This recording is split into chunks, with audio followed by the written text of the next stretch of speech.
अस्सलाम वालेकुम दोस्तों, मैं हूं आपके साथ आयशा और आप देख रहे हैं खबरी मीटर। तो दोस्तों, आज की इस वीडियो में मैं आपको भगवान राम की पत्नी सीता के बारे में कुछ बताना चाहती हूं। एक्चुअली आजकल हर जगह सिर्फ राम की चर्चा हो रही है, राम मंदिर की चर्चा हो रही है। राम मंदिर से जो तस्वीरें आई हैं वो भी राम के बचपन की ही तस्वीरें आई हैं। तो ऐसे में मुझे ख्याल आया कि इन सब के बीच सीता कहाँ है, क्योंकि सीता की बात कहीं भी नहीं हो रही।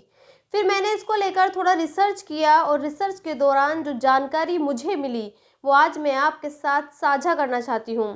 आई नो मेरा ये वीडियो कई सारे लोगों को नाराज़ भी कर सकता है। लोग ये सवाल भी उठा सकते हैं कि एक मुस्लिम हिजाब वाली औरत सीता के बारे में क्यों बता रही है, सीता की अग्नि परीक्षा के बारे में क्यों बता रही है। तो दोस्तों, यकीन मानिए, रामायण में जो लिखा गया है वो ये बताता है कि युग कोई सा भी क्यों ना हो, हर युग में परीक्षा पुरुष को नहीं महिला को ही देनी पड़ती है। इसलिए आज मैं आपको ये बताना चाहती हूँ कि हिंदू धर्म में भी ऐसा ही हुआ। सीता को दो दो बार अग्नि परीक्षा देनी पड़ी और एक बार की अग्नि परीक्षा में वो खुद जमीन के अंदर समा गई। आज मैं इन्हीं दोनों अग्नि परीक्षाओं के बारे में बात करूंगी और आपको बताऊंगी कि क्यों माँ सीता की अग्नि परीक्षा का वजह खुद राम क्यों बने। लेकिन उससे पहले आप खबरी मीटर को जल्दी से सब्सक्राइब कर दें। यकीन मानिए, सब्सक्राइब करने के कोई पैसे नहीं लगते। हाँ, जब आप चैनल को सब्सक्राइब करते हैं तो हमें ऐसा लगता है कि आपका सपोर्ट हमारे साथ है और यकीन मानिए इस वक्त आपके सपोर्ट की हमें बेहद ज़रूरत है। तो दोस्तों, दरअसल ये है कि हमारे देश में आम धारणा ये है कि सीता जी ने ये अग्नि परीक्षा इसलिए दी थी क्योंकि उन्हें स्वयं को निष्कलंकित साबित करना था। लेकिन हकीकत में ये धारणा का सच ये नहीं है। रामायण ये बताती है कि रावण के वध के बाद राम ने अंगद, विभीषण और हनुमान से जो गुजारिश की थी वो इज्जत के साथ सीता को उनके सामने लेकर आए। इसी गुजारिश के साथ पहले हनुमान ने सीता को वाक्य सुनाया और इसके बाद अंगद और विभीषण ने सीता जी से ये कहा कि उन्हें एक पालकी में बैठकर उनके साथ चलना होगा। अंगद और विभीषण भी ये चाहते थे कि राम से मिलने के लिए सीता जी रेशमी वस्त्रों के साथ सुंदर आभूषणों को भी धारण करें। इस गुजारिश के बाद ही सीता जी को पालकी में राम के पास लाया गया और इसी के बाद राम ने उन्हें ये कहते हुए एक स्थान पर रोक दिया कि उन्हें उनके निकट आने से पहले अग्नि परीक्षा से गुजरना होगा। ये बात सुनकर लक्ष्मण, अंगद, विभीषण, हनुमान और वानरों की सेना विचलित हो गई और उन्हें ये लगा कि क्या अब सीता जी को भी अपनी पवित्रता साबित करनी होगी। इस दुख और विलाप में वानरों ने अग्नि परीक्षा के लिए लकड़ियां इकट्ठी करना शुरू की और सबको यही लगा कि सीता जी को इस अग्नि में प्रवेश करके स्वयं की पवित्रता और सद्गुणों को साबित करना होगा। लेकिन राम और सीता जी इस बात को जानते थे कि अग्नि परीक्षा तो सिर्फ संसार को दिखाने के लिए है और इसका असली मकसद कुछ और है। सीता के हरण यानी अपहरण से पहले जब राम, लक्ष्मण और सीता जी जंगल में थे तब राम ने सीता रूपी शक्ति यानी उनकी रूह को अग्नि में कैद कर लिया था और इसका मतलब ये था कि सीता जी का देह यानी शरीर तो लंका में रावण की कैद में था, लेकिन उनकी शक्ति और तत्व आग में महफूज थे। अग्नि में प्रतिष्ठित उस शक्ति स्वरूप के साथ सीता जी वास्तविक रूप में भी प्रकट हो सकी।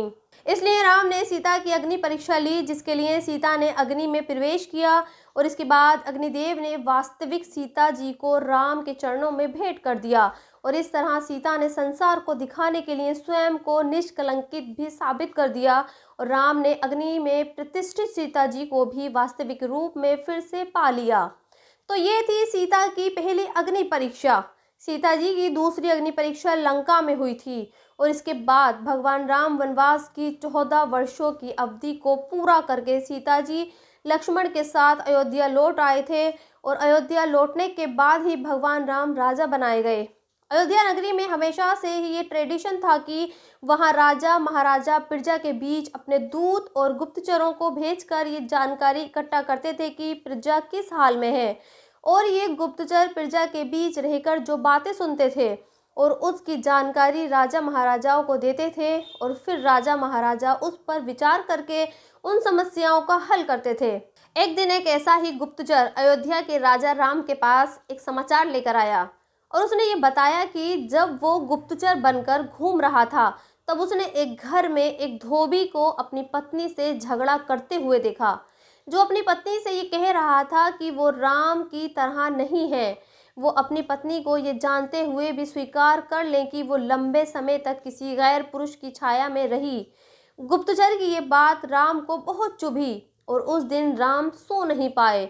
राम यही सोच रहे थे कि अगर इस संसार में एक व्यक्ति के मन में भी सीता जी की पवित्रता को लेकर शक है, तो उनसे कहीं ना कहीं अपने कर्तव्यों का पालन करने में चूक हो रही है और इसलिए राम ने सीता जी का त्याग करने का फैसला किया।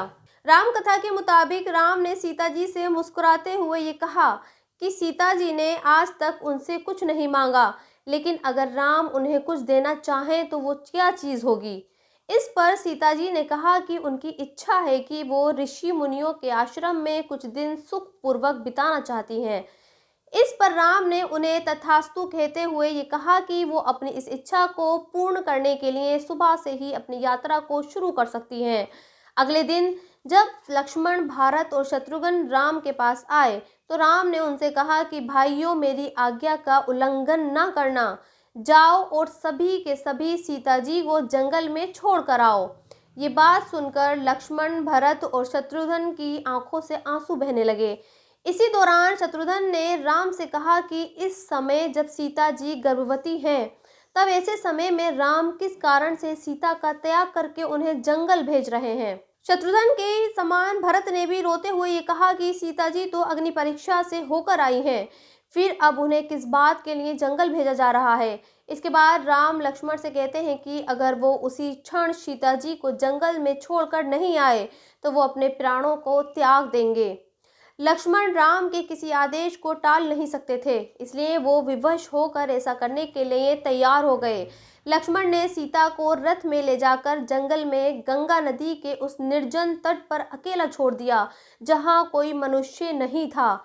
लेकिन इसके बाद सीता जी ने उनसे ये कहा कि उन्हें तो इस स्थान पर कोई आश्रम नहीं दिख रहा और राम ने तो उन्हें ऋषि मुनियों के आश्रम में जाने के लिए ही भेजा है।